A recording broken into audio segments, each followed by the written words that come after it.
Welcome to Walid the traveller. আশা করি সবাই ভালো আছেন, আমি অনেক ভালো আছি। ডেস্টিনেশন কিউকারডাং।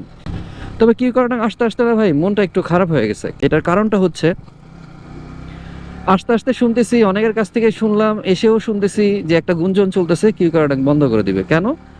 এখানে বাইকাররা প্রচুর পরিমাণ অ্যাক্সিডেন্ট করতেছে। দেখেন, আপনাদেরকে বলতেছি, যারা নতুন পাহাড়ে রাইড করতেছেন তাদেরকে বলতেছি, হাইওয়েতে রাইড করা আর পাহাড়ে রাইড করা জিনিসটা এক না। এর মধ্যে কিউকারডাং একটু বা বগালেকের যে লাস্টের ঢালটা সেটা একটু মানে নতুনদের জন্য হয়তো বা টাফ, বাট আপনি যদি বুঝে শুনে চালাইতে পারেন আপনি চলে যেতে পারবেন না যে তা না। যদি আপনার সেরকম কনফিডেন্স না থাকে সেক্ষেত্রে না আসাই ভালো। কারণ যারা বাইক নিয়ে প্রফেশনালি রাইড করে, ট্রাভেল করে, তাদের একটা ঘোরার স্থান আপনারা নষ্ট করে দিচ্ছেন। আপনাদেরও ক্ষতি হচ্ছে, আপনাদের বাইকেরও ক্ষতি হচ্ছে, দিন শেষে বাইকারদের ক্ষতি হইতেছে। ঠিক আছে, এটা হচ্ছে সবচেয়ে বড় বিষয়। তো আপনারা এই জিনিসগুলো একটু খেয়াল রাখবেন, দেখে শুনে বুঝে নিজেদেরকে প্রিপেয়ার করে আসবেন।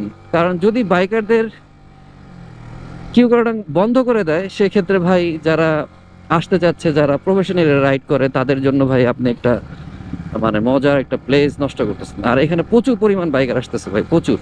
সো সবাই যারাই আসবেন আপনাদের বাইকটাকে সুন্দরভাবে সার্ভিস করে সব সমস্যা সলভ করে তারপরে আপনারা আসবেন, এবং খুব ঠান্ডা মাথায় ধীরে শুনে বুঝে তারপরে চলাবেন।